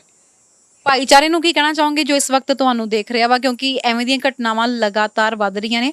ਤੇ ਆਪਾਂ ਪਿੱਛੇ ਜੇ ਵੀ ਦੇਖੀਏ ਤਾਂ 2 ਹਫ਼ਤੇ ਪਹਿਲਾਂ ਸੂਰਜਦੀਪ ਕਰਕੇ ਜਿਹੜਾ ਮੁੰਡਾ ਕ੍ਰੀਕ ਦੇ ਵਿੱਚ ਜਿਹਦੇ ਸਟੈਬਿੰਗ ਹੋਈ ਸੀਗੀ, ਸੋ ਤੁਹਾਨੂੰ ਨਹੀਂ ਲੱਗ ਰਿਹਾ ਜ਼ਿਆਦਾ ਟਾਰਗੇਟ ਕਮਿਊਨਿਟੀ ਹੋ ਰਹੀ ਆ? ਪਤਾ ਨਹੀਂ ਕੁਛ, ਮੈਂ ਇਹਦੇ ਬਾਰੇ ਕੁਛ ਨਹੀਂ ਕਹਿਣਾ ਚਾਹੂੰਗਾ, ਬਟ ਹਾਂ ਸਾਰਿਆਂ ਨੂੰ ਹੈਗਾ ਕਿ ਬੀ ਸੇਫ। ਬਿਲਕੁਲ। ਤੇ ਫੈਮਿਲੀ ਨੂੰ ਕੋਈ ਹੈ ਇਸ ਟਾਈਮ ਡਰ? ਆਫ ਕੋਰਸ ਫੈਮਿਲੀ ਨੂੰ ਹੁੰਦਾ, ਉਹਨਾਂ ਨੇ ਕਿਹਾ ਮੁੜ ਕੇ ਕਿ ਵਾਪਸ ਆ ਜਾਓ ਤੁਸੀਂ, ਜਾਂ ਵੀ ਅਜੇ ਉੱਥੇ ਹੀ ਸਟੱਡੀ ਕਰੋ? ਕੁਝ ਫੈਮਿਲੀ ਵੱਲੋਂ ਕੋਈ ਪ੍ਰੈਸ਼ਰਾਈਜ਼ ਹੋਇਆ ਹੋਵੇ? ਨਹੀਂ, ਇੱਦਾਂ ਦਾ ਨਹੀਂ ਕੁਛ। ਕੀ ਸੋਚਿਆ ਹੁਣ ਫਿਰ ਤੁਸੀਂ? ਕੁਛ ਨਹੀਂ, ਲਾਈਕ ਹਲੇ ਤਾਂ ਇਹੀ ਆ ਕਿ ਰਿਕਵਰੀ ਹੋ ਜਾਵੇ ਅੱਖ ਦੀ, ਉਹ ਹੀ ਬੈਟਰ ਆ। ਦੈਨ ਨਾਰਮਲ ਲੱਗੇ ਜ਼ਿੰਦਗੀ ਜਿੱਦਾਂ ਚੱਲਦੀ ਉਹਦੇ ਚੱਲਾਂਗੀ। ਤੇ ਇਸ ਵਕਤ ਜੇ ਕੋਈ ਸੁਣ ਰਿਹਾ ਵਾ ਬਾਈ ਚਾਂਸ, ਜਿਵੇਂ ਕੋਈ ਕਾਰ ਨੂੰ ਪਛਾਣਦਾ ਜਾਂ ਕਿਸੇ ਨੂੰ ਪਤਾ ਹੋਵੇ, ਉਹਨਾਂ ਨੂੰ ਕੀ ਕਹਿਣਾ ਚਾਹੋਗੇ ਜਿਹੜੀ ਕਮਿਊਨਿਟੀ ਖਾਸ ਤੌਰ ਤੇ ਸੁਣ ਰਹੀ ਆ ਤੁਹਾਨੂੰ? ਅੱਜ ਕੱਲ੍ਹ ਨੌਜਵਾਨ ਵੀ ਬਹੁਤ ਆਪਾਂ ਹਮੇਸ਼ਾ ਕਹਿੰਦੇ ਆ ਵੀ ਜਦੋਂ ਵੀ ਤੁਸੀਂ ਨਿਕਲਦੇ ਹੋ ਬਾਹਰ ਤਾਂ ਈਅਰਫੋਨਸ ਦੀ ਵੌਇਸ ਲੋ ਕਰਕੇ ਰੱਖੋ, ਹਮੇਸ਼ਾ ਤੁਸੀਂ ਅਟੈਂਟਿਵ ਰਹੋ ਕਿ ਤੁਹਾਨੂੰ ਕੌਣ ਫੋਲੋ ਕਰ ਰਿਹਾ ਕੌਣ ਨਹੀਂ। ਸੋ ਕਈ ਵਾਰੀ ਇੱਦਾਂ ਹੁੰਦਾ ਕਿ ਆਪਾਂ ਧਿਆਨ ਨਹੀਂ ਦਿੰਦੇ ਹੈਗੇ ਜਾਂ ਘਰ ਗੱਲਬਾਤ ਕਰਦੇ ਹੁੰਦੇ ਆ। ਬਹੁਤ ਸਾਰੇ ਇਸ ਵਕਤ ਸਟੂਡੈਂਟਸ ਵੀ ਤੁਹਾਨੂੰ ਦੇਖ ਰਹੇ ਹੋਣੇ ਆ, ਸੁਣ ਰਹੇ ਹੋਣੇ ਆ, ਜੋ ਰਾਤਾਂ ਨੂੰ ਇੱਦਾਂ ਸ਼ਿਫਟਾਂ ਤੇ ਲੰਘਦੇ ਆ ਤੇ ਅਨਸੇਫ ਫੀਲ ਕਰਦੇ ਆ। ਕੁਛ ਕਹਿਣਾ ਚਾਹੋਗੇ? ਅਨਸੇਫ ਤਾਂ ਮੈਨੂੰ ਨਹੀਂ ਲੱਗਦਾ ਕਿ ਹਰੇਕ ਥਾਂ ਹੀ ਹੁੰਦੀ ਆ, ਕਿਉਂਕਿ ਕੁਛ ਨਹੀਂ ਪਤਾ ਕਿਸੇ ਨਾਲ ਕੀ ਹੋ ਜਾਵੇ। ਕਦੀ ਇੱਥੇ ਏਰੀਆ ਦੇ ਵਿੱਚ ਕੁਛ ਨਹੀਂ ਹੈ ਨਾ ਇੱਦਾਂ ਦਾ। ਸੋ ਵੀ ਇਹੀ ਆ ਕਿ ਸੇਫ ਰਹੋ। ਜੇ ਏਅਰ ਪਲੱਗ ਲਾਏ ਆ ਇੱਕ ਲਾ ਲਓ ਕੰਨ 'ਚੋਂ, ਇਹੀ ਆ ਹਾਲੇ ਤੱਕ ਤਾਂ ਮੇਰਾ ਤਾਂ ਐਕਸਪੀਰੀਅੰਸ ਇਹੀ ਆ ਕਿ ਇੱਕ ਏਅਰ ਪਲੱਗ ਲਾ ਲਓ, ਇੱਕ ਲਾਇਆ ਰੱਖੋ। ਤੇ ਕਾਲਜ ਤੁਹਾਡਾ ਦੁਬਾਰਾ ਹੁਣ ਕਦੋਂ ਤੋਂ ਸਟਾਰਟ ਹੋ ਰਿਹਾ? ਫਿਰ ਕਾਲਜ ਦਾ ਕਿਵੇਂ ਸੋਚਿਆ ਕਿ ਇਸ ਵਾਰੀ ਲੀਵ ਲਵੋਗੇ ਸਮੈਸਟਰ ਤੋਂ ਜਾਂ ਫਿਰ ਅਗਲਾ ਨਾਲ ਸ਼ੁਰੂ ਕਰ ਦੋਗੇ? ਕਾਲਜ ਤਾਂ ਮੇਰਾ 21 ਸਤੰਬਰ ਆ ਮੰਥ ਹੈਗਾ ਮੇਰੇ ਕੋਲ। ਡਾਕਟਰ ਨੇ ਕਿਹਾ ਕਿ ਹੋਪ ਸੋ ਕਿ ਉਦੋਂ ਤੱਕ ਰਿਕਵਰੀ ਹੋ ਜੂਗੀ ਠੀਕ। ਸੋ ਉਸ ਵੇਲੇ ਕੋਈ ਮੇਰਾ ਆਫਲਾਈਨ ਦਾ ਨਹੀਂ ਵਿਚਾਰ ਹੈ। ਤੇ ਹੁਣ ਮਤਲਬ ਕਿ ਤੁਹਾਨੂੰ ਬਿਲਕੁਲ ਵੀ ਇਸ ਅੱਖ ਤੋਂ ਮਤਲਬ ਮੈਂ ਪੁੱਛਣਾ ਚਾਹੂੰਗੀ, ਵੈਸੇ ਮੈਨੂੰ ਪੁੱਛਣਾ ਤਾਂ ਨਹੀਂ ਚਾਹੀਦਾ ਆਈ ਨੋ, ਬਟ ਕੀ ਪ੍ਰੋਪਰ ਕੋਈ ਬਿਲਕੁਲ ਵੀ ਵਿਜ਼ਿਬਿਲਿਟੀ ਨਹੀਂ ਹੈ? ਨਹੀਂ ਇੰਨੀ ਪ੍ਰੋਪਰ ਵਿਜ਼ਿਬਿਲਿਟੀ ਨਹੀਂ, ਪਰ ਲਾਈਕ ਸਿਰਫ ਮੈਨੂੰ ਜਿੱਦਾਂ ਕੋਈ ਇੱਦਾਂ ਮੇਰੀ ਅੱਖ ਦੇ ਮੂਹਰੇ ਹੱਥ ਲਾਵੇ ਇੱਦਾਂ ਮੈਨੂੰ ਪਤਾ ਲੱਗ ਜਾਂਦਾ ਕਿ ਇੱਦਾਂ ਕਿਸੇ ਦਾ ਹੱਥ ਹਿੱਲ ਰਿਹਾ ਜਾਂ ਕੀ ਆ, ਪਰ ਮੈਂ ਲਾਈਕ ਫਿੰਗਰਸ ਕਾਊਂਟ ਨਹੀਂ ਕਰ ਸਕਦਾ। ਡਾਕਟਰਸ ਕੀ ਕਹਿ ਰਹੇ ਨੇ ਰਿਕਵਰੀ ਦੇ ਕਿੰਨੇ ਚਾਂਸਸ ਹੈਗੇ ਆ? ਹਾਲੇ ਕੁਛ ਨਹੀਂ ਪਤਾ ਡਾਕਟਰਸ ਨੂੰ ਵੀ, ਕਿਉਂਕਿ ਲਾਈਕ ਪੂਰੀ ਸਵੈਲਿੰਗ ਹੈ ਨਾ ਬੈਕ ਆਫ ਦੀ ਆਈ, ਪੂਰੀ ਸਵੈਲ ਆ। ਸੋ ਬੈਕ ਆਫ ਦੀ ਆਈ ਦੇਖ ਨਹੀਂ ਪਾ ਰਹੇ ਡਾਕਟਰ ਵੀ ਕੀ ਹੈ ਪਿੱਛੇ ਤੇ ਕੀ ਨਹੀਂ। ਸੋ ਕਰਕੇ ਜਿੰਨੀ ਦੇਰ ਤੱਕ ਕਹਿੰਦੇ ਸਵੈਲਿੰਗ ਨਹੀਂ ਜਾਊਗੀ ਉਨੀ ਦੇਰ ਤੱਕ ਕੁਛ ਨਹੀਂ ਦੱਸ ਸਕਦੇ। ਜੀ ਬਿਲਕੁਲ ਵਿਕਰਮ, ਸਾਡੇ ਨਾਲ ਗੱਲ ਕਰਨ ਲਈ ਤੁਹਾਡਾ ਬਹੁਤ ਬਹੁਤ ਧੰਨਵਾਦ ਐਂਡ ਉਮੀਦ ਕਰਦੇ ਹਾਂ ਤੁਸੀਂ ਛੇਤੀ ਤੋਂ ਛੇਤੀ ਠੀਕ ਹੋ ਜਾਵੋ ਤੇ ਜਿਨ੍ਹਾਂ ਨੇ ਇਹ ਕਾਰਾ ਕੀਤਾ ਛੇਤੀ ਤੋਂ ਛੇਤੀ ਉਹ ਵੀ ਫੜੇ ਜਾਣ। ਸੋ ਇਸ ਵਕਤ ਸਾਡੇ ਨਾਲ ਵਿਕਰਮ ਦੇ ਤਾਇਆ ਜੀ ਹਰਜੀਤ ਸਿੰਘ ਜੀ ਮੌਜੂਦ ਨੇ, ਉਹਨਾਂ ਨਾਲ ਗੱਲ ਕਰਦੇ ਹਾਂ। ਭਾਣਾ ਵਾਪਰਿਆ ਇੱਕ ਪਰਿਵਾਰ ਦੇ ਵਿੱਚ, ਬੱਚਾ 1.5 ਸਾਲ ਪਹਿਲਾਂ ਇੱਥੇ ਫਿਊਚਰ ਬਣਾਉਣ ਲਈ ਆਇਆ ਸੀ। ਕੈਨੇਡਾ ਇੱਕ ਸੇਫ ਕੰਟਰੀਜ਼ ਚੋਂ ਮੰਨਿਆ ਜਾਂਦਾ, ਇੰਸੀਡੈਂਟ ਤੋਂ ਬਾਅਦ ਕੀ ਕਹੋ? ਕੀ ਮੈਂ ਕਹਿ ਸਕਦਾ, ਹੋ ਸਕਦਾ ਬੱਚੇ ਹੋਣ, ਟੀਨਏਜਰ ਹੋਣ, ਆਪਣੇ ਵੱਲੋਂ ਤਾਂ ਉਹਨਾਂ ਨੇ ਖੇਡਦਿਆਂ ਮਾਰੀ ਹੋਵੇ, ਪਰ ਇਹ ਨਹੀਂ ਉਹਨਾਂ ਨੂੰ ਪਤਾ ਵੀ ਕਿਸੇ ਦਾ ਨੁਕਸਾਨ ਵੀ ਹੋ ਸਕਦਾ। ਪਰ ਟੀਨੇਜਰਸ ਦੀ ਗੱਲ ਕਰੀਏ, ਜਿਵੇਂ ਮੈਂ ਵਿਕਰਮ ਨਾਲ ਵੀ ਪਹਿਲਾਂ ਗੱਲ ਕਰਦੀ ਸੀ, ਜਿਹੜਾ ਸੂਰਜ ਦੇ ਨਾਲ ਇਸ ਵਕਤ ਹੋਇਆ ਸੀਗਾ, ਸੂਰਜਦੀਪ ਦੇ ਨਾਲ, ਉਹ ਵੀ ਟੀਨੇਜਰਸ ਨੇ ਹੀ ਸਟੈਬ ਕੀਤਾ ਸੀਗਾ। ਸੋ ਇਹ ਰੋਬਰੀ ਹੋਈ ਹੈ ਨਾ। ਬਿਲਕੁਲ। ਤੇ ਜਿਹੜਾ ਇਹ ਘਟਨਾ ਹੋਈ ਆ, ਜਦੋਂ ਤੁਹਾਡੇ ਕੋਲ ਵਿਕਰਮ ਆਇਆ ਤਾਂ ਤੁਸੀਂ ਉਸ ਟਾਈਮ ਇੱਥੇ ਘਰ 'ਚ ਮੌਜੂਦ ਹੈ? ਮੈਂ ਘਰੇ ਸੀ, ਮੈਂ ਇੱਥੇ ਬੈਠਾ ਸੀ, ਅੰਦਰ ਟੀਵੀ ਦੇਖ ਰਿਹਾ ਸੀਗਾ। ਇਹ 10:30 ਜਾਂਦਾ ਆ, ਇਹਦੇ ਜਾਣ ਤੋਂ ਵੀ ਮੈਂ 10-15 ਮਿੰਟ ਬਾਅਦ ਹੀ ਲੇਟਦਾ, ਕਈ ਵਾਰ ਮੈਂ ਘੰਟਾ ਜਾਗਦਾ ਰਹਿੰਦਾ। ਇਹਨੇ ਆ ਕੇ ਟਰਾਈ ਕੀਤੀ ਦਰਵਾਜ਼ਾ ਖੋਲ੍ਹਣ ਦੀ, ਮੈਂ ਦੇਖਿਆ ਖੁੱਲ੍ਹਦਾ ਕਿਉਂ ਨਹੀਂ ਇਹਦੇ ਕੋਲ ਦਰਵਾਜ਼ਾ। ਮੈਂ ਉੱਠ ਕੇ ਦਰਵਾਜ਼ਾ ਖੋਲ੍ਹਿਆ, ਮੈਂ ਕਿਹਾ ਕੀ ਗੱਲ ਹੋਈ, ਕੁਛ ਭੁੱਲ ਗਿਆ ਤੂੰ ਘਰੇ? ਕਹਿੰਦਾ ਨਹੀਂ, ਮੈਨੂੰ ਲੱਗਦਾ ਕਿਸੇ ਨੇ ਮੇਰੇ ਆਂਡਾ ਮਾਰਿਆ ਮੂੰਹ 'ਤੇ। ਮੈਂ ਜਦੋਂ ਦੇਖਿਆ ਉਹ, ਮੈਂ ਕਿਹਾ ਤੇਰੀ ਤਾਂ ਐਨਕ ਟੁੱਟੀ ਪਈ, ਸ਼ੀਸ਼ਾ ਟੁੱਟਾ ਪਿਆ ਸਾਰਾ, ਮੂੰਹ ਖੂਨ ਨਾਲ ਭਰਿਆ ਹੋਇਆ। ਬੇਟੇ ਨੂੰ ਮੈਂ ਉਸੇ ਵੇਲੇ ਆਵਾਜ਼ ਮਾਰੀ, ਮੈਂ ਕਿਹਾ ਉੱਠੋ ਵੇ, ਇਹਨੂੰ ਹਸਪਤਾਲ ਲੈ ਕੇ ਜਾਣਾ, ਇੰਨਾ ਇੰਸੀਡੈਂਟ ਹੋ ਗਈ ਹੈ। ਤੇ 911 ਮੈਂ ਘੁਮਾਤਾ ਤੇ ਬੇਟੀ ਨੂੰ ਫੋਨ ਫੜਾਤਾ। ਉਹਨੇ ਉਹਨਾਂ ਨੂੰ ਸਾਰਾ ਕੁਝ ਦੱਸ ਦਿੱਤਾ ਹੈਗਾ। ਉਹਨਾਂ ਨੇ ਕਿਹਾ ਤੁਸੀਂ ਕਿਤੇ ਨਹੀਂ ਜਾਣਾ, ਅਸੀਂ ਆ ਰਹੇ ਇੱਥੇ। ਫਿਰ ਐਂਬੂਲੈਂਸ ਦੇ ਵਿੱਚ ਇਹਨਾਂ ਨੂੰ ਲੈ ਕੇ ਗਏ ਸੀ? ਐਂਬੂਲੈਂਸ ਲੈ ਕੇ ਅਸੀਂ ਕਿਹਾ ਅਸੀਂ ਨਾਲ ਜਾਣਾ। ਇੱਕ ਜਾਣੇ ਨੂੰ ਕਹਿੰਦੇ ਕੋਵਿਡ ਕਰਕੇ ਅਸੀਂ ਕਿਸੇ ਨੂੰ ਨਾਲ ਨਹੀਂ ਲਿਜਾ ਰਹੇ, ਸਿਰਫ ਇਹ ਹੀ ਜਾਏਗਾ। ਇਸ ਨੂੰ ਲੈ ਗਏ ਟੋਬੀਕੌਕ ਹਸਪੀਟਲ। ਔਰ ਮੇਰੇ 15-20 ਮਿੰਟਾਂ ਬਾਅਦ ਮੈਨੂੰ ਫੋਨ ਆ ਗਿਆ ਵੀ ਇੱਥੇ ਸ਼ਾਇਦ ਡਾਕਟਰ ਅਵੇਲੇਬਲ ਨਹੀਂ ਜਾਂ ਫੈਸਿਲਿਟੀ ਨਹੀਂ ਹੈ, ਅਸੀਂ ਇਹਨੂੰ ਬਰੈਂਪਟਨ ਹਸਪੀਟਲ ਲੈ ਕੇ ਜਾ ਰਹੇ ਹਾਂ। ਤੇ ਪੁਲਿਸ ਦੇ ਰਿਸਪੌਂਸ ਤੋਂ ਤੁਸੀਂ ਕਿਵੇਂ ਕਹੋਗੇ? ਤੁਸੀਂ 911 ਤੇ ਕਾਲ ਕੀਤੀ, ਕਿ ਤੁਹਾਡੀ ਕਾਲ ਇੱਕ ਵਾਰ 'ਚ ਹੀ ਮਿਲ ਗਈ ਸੀ ਜਾਂ ਪੁਲਿਸ ਨੇ ਵਿੱਚ ਤੁਹਾਨੂੰ ਟਾਈਮ ਦਿੱਤਾ? ਕੋਈ ਟਾਈਮ ਨਹੀਂ ਦਿੱਤਾ, ਸਿਰਫ ਉਹਨਾਂ ਦੀ ਮਸ਼ੀਨ ਸੀ ਵੀ ਤੁਸੀਂ ਹੋਲਡ 'ਤੇ ਰਹੋ, ਲਾਈਨ ਬਿਜੀ ਹੈ, ਤੈਨੂੰ ਜਲਦੀ ਮਿਲਾਂਗੇ। ਤਾਂ 1 ਮਿੰਟ ਤੋਂ ਵੀ ਜ਼ਿਆਦਾ ਟਾਈਮ ਨਹੀਂ ਲੱਗਾ ਹੈਗਾ ਜੀ। ਹਸਪੀਟਲ ਦੇ ਵਿੱਚ ਕੋਈ ਪ੍ਰੋਬਲਮ ਤਾਂ ਨਹੀਂ ਆਈ? ਹਸਪੀਟਲ ਜਦੋਂ ਤੁਸੀਂ ਹਸਪੀਟਲ ਸਾਨੂੰ ਕਿਸੇ ਨੂੰ ਜਾਣ ਨਹੀਂ ਦਿੰਦੇ ਜੀ। ਮੇਰਾ ਬੇਟੀ ਇੱਧਰ ਮਗਰ ਟੋਬੀਕੌਕ ਹਸਪੀਟਲ ਗਏ ਆ, ਉੱਥੋਂ ਉਹਨਾਂ ਨੂੰ ਐਂਟਰ ਨਹੀਂ ਕਰਨ ਦਿੱਤਾ, ਉਹ ਬਾਹਰ ਕਾਰ 'ਚ ਰਹੇ ਆ। ਜਦੋਂ ਮੈਨੂੰ ਫੋਨ ਆ ਗਿਆ ਫਿਰ ਮੈਂ ਬੇਟੇ ਨੂੰ ਕਿਹਾ, ਮੈਂ ਕਿਹਾ ਵੀ ਤੁਸੀਂ ਬਰੈਂਪਟਨ ਹਸਪੀਟਲ ਚਲੇ ਜਾਓ। ਕਹਿੰਦੇ ਪਾਪਾ ਆਪਾਂ ਨੂੰ ਜਾਣ ਦਾ ਕੋਈ ਫਾਇਦਾ ਨਹੀਂ ਹੈ, ਉਹਨਾਂ ਨੇ ਐਂਟਰ ਕਰਨ ਨਹੀਂ ਦੇਣਾ ਸਾਨੂੰ। ਕਿਸੇ ਸਥਾਨਕ ਐਮਪੀ ਜਾਂ ਐਮਪੀਪੀ ਨਾਲ ਕੋਈ ਗੱਲਬਾਤ ਹੋਈ ਹੋਵੇ ਇਸ ਇੰਸੀਡੈਂਟ? ਕੋਈ ਆਏ? ਕਿਸੇ ਨਾਲ ਕੁਛ ਨਹੀਂ ਕੀਤੀ ਗੱਲਬਾਤ। ਇਹਦੀ ਫੀਸ ਡਿਊ ਸੀਗੀ 21 ਤਰੀਕ ਨੂੰ। ਬ੍ਰਦਰ ਮੇਰੇ ਨੇ $6000 ਇਹਨੂੰ ਭੇਜੇ, $7200 ਦੀ ਫੀਸ ਦੇਣੀ ਸੀਗੀ। ਬਾਕੀ ਮੈਂ ਕੋਲੋਂ ਪਾ ਕੇ ਜਮ੍ਹਾਂ ਕਰਾ ਕੇ ਇਹਨੂੰ ਦੱਸਤਾ ਵੀ ਅਕਾਊਂਟ 'ਤੇ ਚੈੱਕ ਕਰ ਲੈ, ਪੈਸੇ ਪਹੁੰਚ ਗਏ ਤੇਰੇ। ਇਹਨੇ ਫਿਰ ਘਰੋਂ ਆਪਣੀ ਫੀਸ ਆਨਲਾਈਨ ਪੇ ਕਰ ਦਿੱਤੀ ਹੋਈ ਹੈ। ਅਸੀਂ ਅਕਸਰ ਵੇਖਦੇ ਹਾਂ ਇਲੈਕਸ਼ਨਸ ਵੇਲੇ ਤਾਂ ਐਮਪੀਜ਼ ਆਉਂਦੇ ਆ, ਅਜਿਹੀਆਂ ਘਟਨਾਵਾਂ ਤੇ ਵੀ ਆਉਂਦੇ ਆ। ਅਸੀਂ ਦੇਖਿਆ ਸੂਰਜਦੀਪ ਬਾਰੇ ਵੀ ਬਹੁਤ ਵੱਡੇ ਲੈਕਚਰ ਦੇ ਕੇ ਉੱਥੇ ਗਏ ਆ।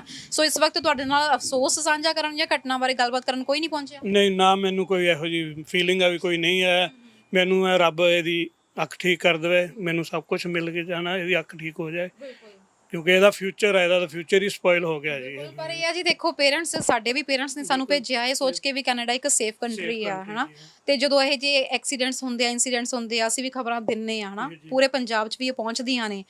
ਜਿਨ੍ਹਾਂ ਦੀ ਫੈਮਿਲੀ ਨਾਲ ਹੁੰਦਾ ਉਹੀ ਜਾਣਦੇ ਆ ਵੀ ਕਿਵੇਂ ਉਹ ਇਸ ਚੀਜ਼ ਨੂੰ ਆਪਣੇ ਦਿਲ ਦੇ ਉੱਤੇ ਲੈਂਦੇ ਆ। 20 ਸਾਲ ਤੋਂ ਇੱਥੇ ਰਹਿ ਰਹੇ ਆ, ਨਾਈਟ ਸ਼ਿਫਟਾਂ ਕੀਤੀਆਂ ਬਹੁਤ ਦੇਰ। ਵਾਈਫ ਮੇਰੀ ਵੀ ਸਵੇਰੇ 5 ਵਜੇ ਜਾਂਦੀ ਕੰਮ ਤੇ, ਕਦੇ ਇਹੋ ਜਿਹੀ ਸਾਡੇ ਨਾਲ ਕੋਈ ਸ਼ਿਕਾਇਤ ਹੋਈ ਹੀ ਨਹੀਂ ਹੈ। ਤੁਸੀਂ 20 ਸਾਲ ਦੀ ਗੱਲ ਕੀਤੀ ਆ, ਉਹਨਾਂ ਦਾ 1.5 ਸਾਲ 'ਚ ਇਨਸੀਡੈਂਟ ਹੋਇਆ ਹਨਾ, ਤੇ 20 ਸਾਲ 'ਚ ਤੁਹਾਡੇ ਨਾਲ ਕਦੇ ਕੰਮ ਤੇ ਜਾਂ ਕਦੇ ਆਉਂਦੇ ਜਾਂਦੇ ਆ? ਕਦੇ ਵੀ ਨਹੀਂ, ਕਦੇ ਵੀ ਨਹੀਂ, ਕਦੇ ਨਹੀਂ ਹੋਇਆ ਨਾ ਜੀ ਨਾ। ਮੈਂ ਕੰਮ ਤੇ ਇੱਕ ਵਾਰੀ ਵਾਲ ਕਟਾ ਲਏ ਸੀ ਆਪਣੇ ਸਿਰ ਦੇ, ਕਿਉਂਕਿ ਕੰਮ ਇਹੋ ਜਿਹਾ ਸੀ, ਤੇਲ ਪੈਂਦਾ ਸੀ ਮੂੰਹ ਤੇ, ਪਸੀਨਾ ਆ ਜਾਂਦਾ, ਬਹੁਤ ਆਉਂਦੀ ਆਪਣੇ ਆਪ ਨੂੰ ਗਰਮੀ ਨਾਲ। ਤੋ ਕਾਲੇ ਇੱਕ ਵਾਰੀ ਮੇਰੇ ਨਾਲ ਉੱਥੇ ਨਾਰਾਜ਼ ਹੋਏ ਜਦੋਂ ਉਹਨਾਂ ਨੂੰ ਪਤਾ ਲੱਗਾ, ਕਹਿੰਦੇ ਕਿਉਂ ਤੂੰ ਵਾਲ ਕਟਾਏ, ਤੈਨੂੰ ਕਿਸੇ ਨੇ ਇੱਥੇ ਤੰਗ ਕੀਤਾ ਦੱਸ। ਮੈਂ ਕਿਹਾ ਮੈਨੂੰ ਕਿਸੇ ਨੇ ਤੰਗ ਨਹੀਂ ਕੀਤਾ, ਮੈਂ ਤਾਂ ਆਪਣੇ ਕੰਮ ਵਾਸਤੇ ਕਟਾਏ ਆ। ਮੈਂ ਕੰਮ ਜਦੋਂ ਇੱਥੋਂ ਮੈਂ ਛੱਡ ਦਿੱਤਾ ਕਿਤੇ ਹੋਰ ਗਿਆ ਤਾਂ ਮੈਂ ਵਾਲ ਰੱਖ ਲੈਣੇ ਬਸ। ਤੇ ਕਦੇ ਕਿਸੇ ਨਾਲ ਕੋਈ ਇਹੋ ਜਿਹੀ ਗੱਲ ਨਹੀਂ ਹੋਈ, ਨਾ ਮੈਂ ਪੁਲਿਸ ਨੂੰ ਵੀ ਕਦੇ ਨਹੀਂ ਕੋਈ ਬਲੇਮ ਦਿੰਦਾ। ਜਦੋਂ ਐਵੇਂ ਦੇ ਅਟੈਕ ਹੁੰਦੇ ਆ ਨਾ, ਆਪਾਂ ਸਭ ਤੋਂ ਪਹਿਲਾਂ ਇਹ ਚੀਜ਼ ਕਰਦੇ ਆ ਵੀ ਰੇਸਿਸਟ ਹੋਇਆ ਹੋਣਾ, ਇਹ ਕੋਈ ਨਸਲੀ ਹੋਇਆ ਹੋਣਾ। ਤੁਹਾਨੂੰ ਲੱਗਦਾ ਕਿ ਇਹ ਵਾਕਈ ਟਾਰਗੇਟ ਕੀਤਾ ਹੋਣਾ ਆ ਜਾਂ ਫਿਰ ਕਿਸੇ ਨੇ ਐਵੇਂ ਮਤਲਬ ਖੱਪਬਾਜ਼ੀ ਦੇ ਵਿੱਚ? ਨਹੀਂ, ਰੇਸਿੰਗ ਦੇ ਜਿੱਥੇ ਵੀ ਹੁੰਦੇ ਉਹ ਦੂਰੋਂ ਗਾਲਾਂ ਹੀ ਕੱਢਦੇ ਆ ਬਸ, ਜਾਂ ਦੂਰੋਂ ਕੋਈ ਵੱਟਾ ਮਾਰ ਦੇਣਗੇ, ਇਦਾਂ ਨਹੀਂ ਵੀ ਤੇ ਤੈਨੂੰ ਫਿਨਿਸ਼ ਕਰਨਾ, ਇਦਾਂ ਦੀ ਕੋਈ ਰੇਸਿਜ਼ਮ ਨਹੀਂ ਹੈਗੀ। ਤੇ ਇਸ ਵਕਤ ਜਿਹੜੇ ਤੁਸੀਂ ਦੱਸਿਆ ਕਿ ਹਜੇ ਤੱਕ ਗੱਡੀ ਵੀ ਟਰੇਸ ਨਹੀਂ ਹੋ ਪਾਈ ਹੈਗੀ, ਪਰ ਇਸ ਚੀਜ਼ ਨੂੰ ਲੈ ਕੇ ਥੋੜੇ ਜਿਹਾ ਤੁਹਾਨੂੰ ਨਹੀਂ ਲੱਗਦਾ ਢਿੱਲੀ ਰਹੀ ਹੈ ਸਰਕਾਰ ਵੀ ਥੋੜਾ ਜਿਹਾ? ਪਰ ਪੁਲਿਸ ਵਾਲਿਆਂ ਨੇ ਕਿਹਾ ਸੀ ਅਗਰ ਇੱਥੇ ਕੈਮਰੇ ਜਿਹੜੇ ਲੱਗੇ ਸੀ ਉਹਨਾਂ ਨਾਲ ਕੰਟੈਕਟ ਕਰਾਂਗੇ, ਅਗਰ ਰਿਕਾਰਡਿੰਗ ਮਿਲ ਗਈ ਤੇ ਅਸੀਂ ਟ੍ਰੇਸ ਕਰਾਂਗੇ। ਇਹ ਨਹੀਂ ਪਤਾ ਕਿ ਰਿਕਾਰਡਿੰਗ ਮਿਲ ਵੀ ਜਾਏ, ਉਹ ਗੱਡੀ ਚੋਰੀ ਦੀ ਵੀ ਹੋ ਸਕਦੀ ਹੈ, ਜਾਂ ਕਈਆਂ ਨੇ ਕੈਮਰੇ ਉੱਦਾਂ ਹੀ ਲਗਾਏ ਹੁੰਦੇ। ਅਸੀਂ ਜਾ ਕੇ ਪੁੱਛਾਂਗੇ, ਕਹਿੰਦੇ ਸਾਡੇ ਤਾਂ ਕੈਮਰੇ ਉੱਦਾਂ ਹੀ ਲੱਗੇ, ਚੱਲਦੇ ਹੀ ਨਹੀਂ ਹੈ, ਕਹਿੰਦੇ ਅਸੀਂ ਕੁਝ ਨਹੀਂ ਕਰ ਸਕਦੇ। ਸਟਰੀਟ ਦੇ ਉੱਤੇ ਜੇ ਕਿਸੇ ਦਾ ਕੈਮਰਾ ਲੱਗਿਆ, ਕੁਝ ਕਹਿਣਾ ਚਾਹੋਗੇ, ਕੋਈ ਅਪੀਲ ਕਰਨਾ? ਬਿਲਕੁਲ, ਅਗਰ ਕੋਈ ਕਾਰ ਵਾਲਾ ਕੋਈ ਲੰਘਿਆ ਹੋਵੇ, ਉਹਦੇ ਡੈਸ਼ ਕੈਮ ਲੱਗਾ ਹੋਵੇ, ਉਹਨੇ ਉਸ ਟਾਈਮ ਤੇ ਰਿਕਾਰਡਿੰਗ ਕੀਤੀ ਹੋਵੇ, ਟਾਈਮ ਰਾਤ ਦਾ 10:30 ਵਜੇ ਘਰੋਂ ਗਿਆ ਹੈ, ਬਸ 5 ਮਿੰਟ 'ਚ ਵਾਪਸ ਆ ਗਿਆ ਹੈਗਾ ਉਸ ਟਾਈਮ ਹੋਇਆ। ਅਗਰ ਕਿਸੇ ਨੂੰ ਕੋਈ ਰਿਪੋਰਟ ਮਿਲੇ, ਚਾਹੇ ਉਹ ਤੁਹਾਨੂੰ ਦੇ ਦੇਵੇ, ਚਾਹੇ ਉਹ ਸਿੱਧਾ ਪੁਲਿਸ ਨੂੰ ਦੇ ਦੇਵੇ, ਉਹਦੇ ਨਾਲ ਟਰੇਸ ਹੋ ਸਕਦੇ ਆ। ਬਿਲਕੁਲ ਜੀ, ਅਸੀਂ ਵੀ ਬਿਲਕੁਲ ਅਪੀਲ ਇਹ ਕਰਨਾ ਚਾਹਾਂਗੇ ਕਿ ਇਸ ਲੋਕੇਸ਼ਨ ਦੇ ਵਿੱਚ ਜੇਕਰ ਕਿਸੇ ਕੋਲ ਵੀ ਕੋਈ ਕਲਿਊ ਹੈਗਾ ਆ, ਕੁਝ ਵੀ ਤੁਹਾਨੂੰ ਕੋਈ ਵੀ ਰਿਕਾਰਡਿੰਗ ਐਵੇਂ ਦੀ ਮਿਲਦੀ ਆ ਜਾਂ ਤੁਸੀਂ ਇਹ ਇਨਸੀਡੈਂਟ ਨੂੰ ਦੇਖਿਆ ਵਾ, ਪਲੀਜ਼ ਅੱਗੇ ਆ ਕੇ ਆਵਾਜ਼ ਜ਼ਰੂਰ ਚੁੱਕੋ। ਤੁਸੀਂ ਪੁਲਿਸ ਨਾਲ ਸੰਪਰਕ ਸਾਧ ਸਕਦੇ ਹੋ, ਤੁਹਾਡੀ ਆਇਡੈਂਟੀਟੀ ਜਿਹੜੀ ਉਹ ਡਿਸਕਲੋਜ਼ ਨਹੀਂ ਕੀਤੀ ਜਾਊਗੀ, ਬਿਲਕੁਲ ਗੁਪਤ ਨਾਮ ਰੱਖਿਆ ਜਾਊ। ਤੁਸੀਂ ਹਮਦਰਦ ਟੀਵੀ ਨਾਲ ਵੀ ਤੁਸੀਂ ਸੰਪਰਕ ਸਾਧ ਸਕਦੇ ਹੋ ਜਾਂ ਤੁਸੀਂ ਸਰ ਦੇ ਨਾਲ ਵੀ ਸਿੱਧਾ ਸੰਪਰਕ ਸਾਧ ਸਕਦੇ ਹੋ। ਸੋ ਕਿਸੇ ਵੀ ਤਰੀਕੇ ਨਾਲ ਤੁਹਾਨੂੰ ਕੋਈ ਵੀ ਜਾਣਕਾਰੀ ਹੈਗੀ ਹੈ, ਇੱਕ ਵਾਰੀ ਤੁਸੀਂ ਪਲੀਜ਼ ਸਾਂਝੀ ਜ਼ਰੂਰ ਕਰਿਓ, ਕਿਸੇ ਨੂੰ ਇਨਸਾਫ ਮਿਲੂਗਾ। ਤੇ ਜਿਨ੍ਹਾਂ ਨੇ ਇਹ ਹਰਕਤ ਕਰਨ ਦੀ ਕੋਸ਼ਿਸ਼ ਕੀਤੀ ਆ ਤਾਂ ਉਹਨਾਂ ਨੂੰ ਵੀ ਕਿਤੇ ਨਾ ਕਿਤੇ ਥੋੜੀ ਜੀ ਜ਼ਰੂਰ ਇਸ ਦੀ ਸਜ਼ਾ ਜ਼ਰੂਰ ਮਿਲੂਗੀ। ਸਰ, ਇਸ ਵਕਤ ਜਿਵੇਂ ਮੈਂ ਇਨਸੀਡੈਂਟਸ ਦੀ ਗੱਲ ਕਰ ਰਹੀ ਹਾਂ, ਲਗਾਤਾਰ ਵੱਧ ਰਹੇ ਨੇ, ਸੋ ਬਹੁਤ ਸਾਰੇ ਪੇਰੈਂਟਸ ਵੀ ਇਸ ਵਕਤ ਵਰਿਡ ਹੋਣਗੇ। ਆਪਣਾ ਹੁਣ ਜਿਵੇਂ ਚੈਨਲ ਦੁਨੀਆ ਦੇ ਵਿੱਚ ਕੋਨੇ-ਕੋਨੇ 'ਚ ਚੱਲਦਾ ਦੇਖਦੇ ਆ, ਰਾਈਟ? ਸੋ ਉਹਨਾਂ ਨੂੰ ਕੀ ਕਹਿਣਾ ਚਾਹੋਗੇ ਕਿ ਇਸ ਵਕਤ ਉਹ, ਕਿਉਂਕਿ ਡਰੇ ਸਾਰੇ ਪੇਰੈਂਟਸ ਹੋਏ ਨੇ, ਸਾਰੇ ਡਰੇ। ਔਰ ਮੈਂ ਆਪਣੇ ਬੇਟੇ ਨੂੰ ਇਹਨੂੰ ਵੀ ਕਿਹਾ ਹੋਇਆ ਹੈ, ਮੈਂ ਕਿਹਾ ਤੂੰ ਆਪਣੇ ਕੋਲ ਘੱਟ ਤੋਂ ਘੱਟ $5 ਤੋਂ ਜ਼ਿਆਦਾ ਮਨੀ ਨਹੀਂ ਲੈ ਕੇ ਜਾਣਾ। ਰਾਤ ਨੂੰ ਕੋਈ ਵੀ ਤੇਰੇ ਕੋਲ ਕੁਝ ਮੰਗੇ, ਫੋਨ ਇਹਦੇ ਕੋਲ ਪੁਰਾਣਾ, ਮੈਂ ਕਿਹਾ ਵੀ ਆਹ ਫੋਨ ਹੈ ਤਾਂ ਬਟੂਆ ਫੜਾ ਦੇ, ਲੈ ਫੜ ਵੀ, ਜਾਨ ਨੂੰ ਪਿਆਰਾ ਆਪਾਂ ਨੂੰ ਹੋਰ ਕੁਝ ਨਹੀਂ ਹੈ। ਬਿਲਕੁਲ, ਪਰ ਐਵੇਂ ਦੇ ਇਨਸੀਡੈਂਟਸ ਅੱਜ ਕੱਲ੍ਹ ਕੁਝ ਜ਼ਿਆਦਾ ਨਹੀਂ ਵੱਧ ਗਏ, ਕਿਉਂਕਿ ਸਾਨੂੰ ਵੀ ਇੱਥੇ ਇਹਨੂੰ ਜਿੰਨਾ ਚਿਰ ਹੋ ਗਿਆ ਦੇਖੀ ਸਾਲ ਦੇ ਵਿੱਚ ਘਟਨਾਵਾਂ ਬਹੁਤ ਵੱਧ ਗਈਆਂ ਨੇ ਇਹ ਜਿਹੀਆਂ। ਕੋਵਿਡ ਕਰਕੇ ਸਭ ਜਗ੍ਹਾ, ਅਮਰੀਕਾ ਦੀਆਂ ਵੀ ਅਸੀਂ ਨਿਊਜ਼ ਦੇਖੀ ਦੇ, ਉੱਥੇ ਅਮਰੀਕਾ 'ਚ ਕਿਹਾ ਜਾ ਰਿਹਾ ਵੀ ਅਸਲਾ ਸ਼ਾਪ ਦੇ ਉੱਤੇ ਜਿਤਨਾ ਅਸਲਾ ਇਸ ਸਾਲ ਵਿਕਿਆ ਕਦੇ ਨਹੀਂ ਵਿਕਿਆ, ਕਿਉਂਕਿ ਲੋਕਾਂ ਨੂੰ ਉਹ ਕਹਿੰਦੇ ਜੌਬ ਹੈ ਨਹੀਂ, ਅਸੀਂ ਕੀ ਕਰੀਏ, ਉਹ ਫਿਰ ਦੂਸਰਿਆਂ ਕੋਲ ਖੋਣਾ ਉਹਨਾਂ ਨੇ। ਬਿਲਕੁਲ ਜੀ, ਬਹੁਤ ਬਹੁਤ ਧੰਨਵਾਦ ਸਾਡੇ ਨਾਲ ਗੱਲ ਕਰਨ ਲਈ, ਤੇ ਅਸੀਂ ਉਮੀਦ ਕਰਦੇ ਹਾਂ ਛੇਤੀ ਵਿਕਰਮ ਤੁਸੀਂ ਵੀ ਰਿਕਵਰ ਹੋਵੋ ਤੇ ਛੇਤੀ ਉਹਨਾਂ ਦਾ ਪਤਾ ਵੀ ਲੱਗੇ ਜੀ। ਇਹੀ ਯਾਰ ਪ੍ਰੇਅਰ ਕਰੂੰਗਾ ਮੈਂ, ਉਹ ਵੀ ਸਾਰੇ ਮਿਲ ਕੇ ਅਰਦਾਸ ਕਰਨੇ ਬੱਚੇ ਦੀ ਅੱਖ ਠੀਕ ਹੋ ਜਾਏ।